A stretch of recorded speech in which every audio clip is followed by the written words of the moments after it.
Древние чудовища, тайны космоса, фантастические твари. Давно хотел вас с ними познакомить. Хотите? Но сначала о заговоре. Мы живем в состоянии вселенского перманентного заговора. Ковид – продукт производства китайской военной лаборатории. Нет, никакого ковида нет. Он придуман, чтобы обогатить производителей масок. Соседи думают, что я организовал заговор против них путем затопления. Но на самом деле я просто забыл выключить воду. Забыл также вынуть пробку. И заснул. Ну, заснуть – это нормальная физиологическая потребность ведь. Пожалуй, все же соседи решили втайне избавиться от меня. Они меня и усыпили. Даже моя собака подозревает, что мячик я у нее забираю не чтобы кинуть его и крикнуть «Лови!», а чтобы утащить свою тайную нору и не отдать, в общем. Говорите, наука развивается, Маск собирается осваивать космос.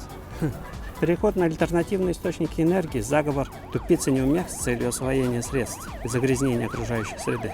Отказываемся от чистейшего атома, переходим на доисторический уголь.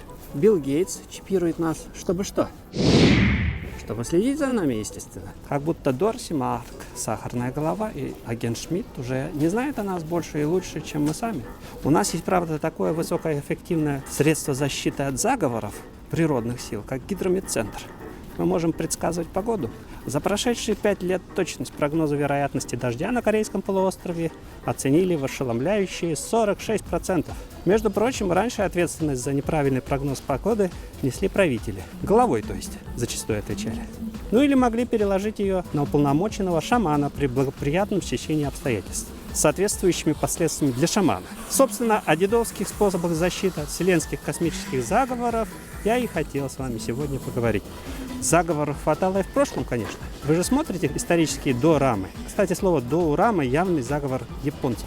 Корейцы говорят дырама. В прошлом заговоры организовывали люди, конечно. Людей и сейчас, и тогда рисом не кормить, дай только организовать хорошенький заговор. Это мы любим. Иные державы тоже не прочь были помочь. По-добрососедски похитить регента Туангуна. Это китайская работа в 1882 году.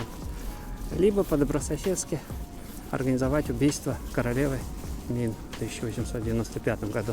Это японцы, в этом самом дворце, где мы сейчас с вами находимся. Можно пойти, конечно, старой доброй войной, но из-под тишка организовать заговор гораздо интереснее. Наконец, заговоры стихий или ее одушевленных представителей, духов, дьяволов и прочей нечисти. Пожалуй, это самые страшные заговоры, ведь они связаны с силами нам не подчиняющимися, силами природы. Как же бороться с многочисленными кознями недоброжелателей? Со стихиями-то понятно, на то существуют шпионы, разведка, армия. А как быть с духами? Тем не менее, правящая династия Чосон более 500 лет успешно справлялась со всеми напастями, несмотря на то, что у него не было абсолютного оружия, гидрометцентра. Кто же ей помогал? Знакомьтесь, небесный олень. Он следит за тем, чтобы в воду запретного ручья не пробрался какой-нибудь дьяволенок. Здесь, впрочем, целое оленье стадо, если присмотреться. Ходит шутка, что это 3 оленихи и 1 самец. У самца рот открыт и язык высунут. А шутка связана с тем, что мужское начало ян, светлое, ясное, открытое, как его рот. Вода здесь была, но из-за хозяйственной деятельности колониальных японских властей теперь она здесь появляется только после дождя. Очередной водяной рубеж. Однако охрана королевского дворца Кёмбокун была глубоко эшелонированной. Что же дальше?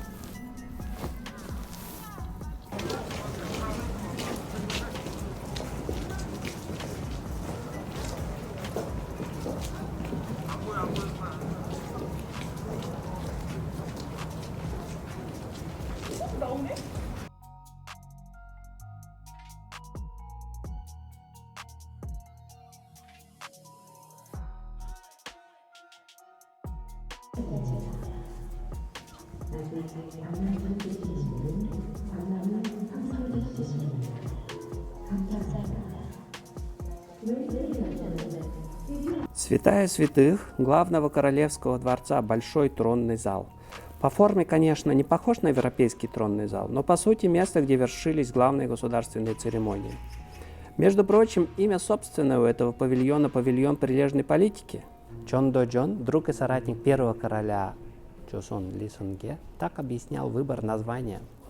Неумолимая логика учит нас тому, что если дела во Вселенной вершатся с прилежанием, то страна управляется хорошо.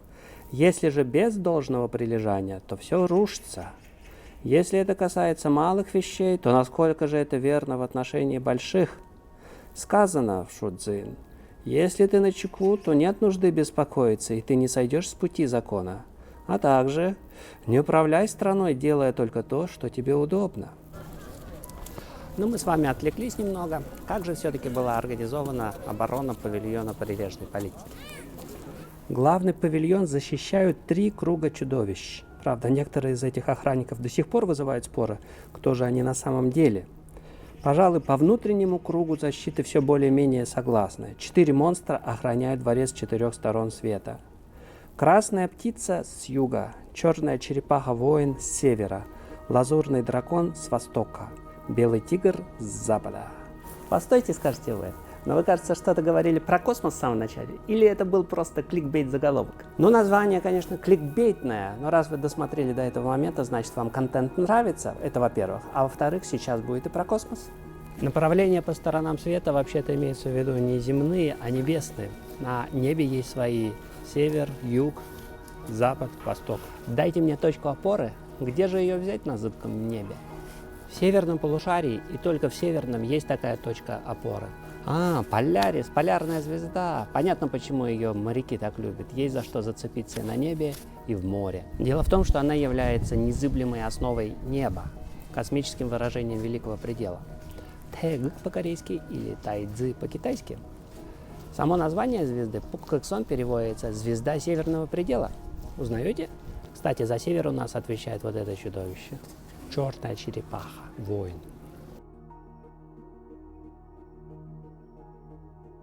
Уже знакомые нам 4 зверя поделили небо на 5 дворцов. Южный, северный, западный и восточный. Вы спросите, 4 зверя, почему же 5 дворцов, кому достался 5-й? Никому. Оказывается, есть еще и 5-й зверь, желтый дракон. Он находится в центре дворца. Китайцы, а как вы понимаете, строители Дворца Лучезарного Счастья у них много позаимствовали, фанаты нумерологии. Что на что делится, наименьшее общекратное, как вписать 5 в 12 и в 12 в 5, вот это все. Например, вот это милое создание – это змея. Змея по-корейски звучит «са», 4 звучит «са», смерть звучит «са». Теперь вы понимаете, почему во многих отелях на Дальнем Востоке вы не встретите 4-го этажа. Правда, милашка? Кстати, вот мой фильм о гораздо более корейском дворце и о последней принцессе династии. Трогательная история. В подчинении у 4 космических зверей находится, так сказать, по 3 земных зверя. Всего получается зверей 12. Правда, у нас тут некая путаница образуется. Дело в том, что откуда взялось это число 12? Скорее всего, в древности посчитали орбиту Юпитера, он обходит вокруг Солнца за 12 земных лет, поделили эти 12 земных лет, соответственно, на 12, получилось 12 зон. И каждой из этих зон выделили по знаку. Позднее каждому знаку выделили по животному. Вот это, например, крыса, она смотрит строго на север. Свое направление есть у каждого знака, раз, и свое время. Например, сутки тоже можно поделить на 12 частей. Получается, одна часть – это по 2 часа. То есть у каждого из этих зверей 12 есть своя временная атрибутика и своя пространственная атрибутика. Странность же заключается в том, что вроде бы они называются 12 земных ветвей, а на самом деле они откуда произошли? Из периода обращения космического тела Юпитера вокруг Солнца. Знакомьтесь, крыса смотрит строго на север, время ее с 11 часов вечера до часу ночи. Стража крысы. 7-й знак смотрит прямо на юг, это лошадь. Однако, если мы попытаемся пройти по известному кругу крыса, вол, тигр, заяц, то мы уже на воле споткнемся. Вол у нас находится после зайца, а не перед ним. Кстати, не забудьте подписаться, позвонить в колокольчик, поставить лайк, если вы еще со мной. Сейчас будем разбираться с несоответствиями. При желании можно найти всех зверей, но их положение не всегда совпадает с определенным порядком. Обезьяна. Возможно, здесь мешалось эстетическое чувство скульпторов и архитекторов, Или невидимый полководец, командующий обороной дворца, решил их расставить именно так, в соответствии со своим стратегическим планом? Существуют и сторонники теории, что 3 существа исключили из списка. Дракона нет, так как дракон – символ короля. То есть дракон и так присутствует во дворце в виде самого короля. Да еще и лазурный дракон у нас в составе 4 полководцев имеется. А собака и свинья – грязные животные, поэтому их исключили из списка. Таких непонятных зверей командируют в отряд фантастических зверей, приносящих удачу. Специальное имя у них есть – Сосу. Вот это, например, семейство фантастических собак или семейство фантастических, в общем, чудовищ. Как вам кажется? В комментарии напишите, как вы думаете, на кого они больше похожи. Милашки, правда? Обратите внимание. Папа, мама, ляля. Наконец, существует и совсем экзотическая теория, согласно которой у дворца 3 круга защиты. Первый нам знаком – это 4 охранника по сторонам света. Второй круг – это 12 знаков зодиака. И третий круг – это стоянки Луны. Вы уже знаете, что полярная звезда стоит всегда на одном месте. Вокруг нее для нашего взора вращаются планеты, звезды, Луна. Луна делает полный оборот, возвращается на то же самое положение относительно звезд через 27,3 дня. Ну, округляем до 28. На каждого зверя из 4 приходится по 7 стоянок Луны. Луна каждую ночь останавливается на новой стоянке. У каждой стоянки есть свое чудище. Согласно этой теории, вот это создание не тигр, а дикая собака, тельке. Похож? Вы, конечно, можете спросить, куда делись эти короли, почему не уберегли космические звери, династию, страну. На что я могу ответить?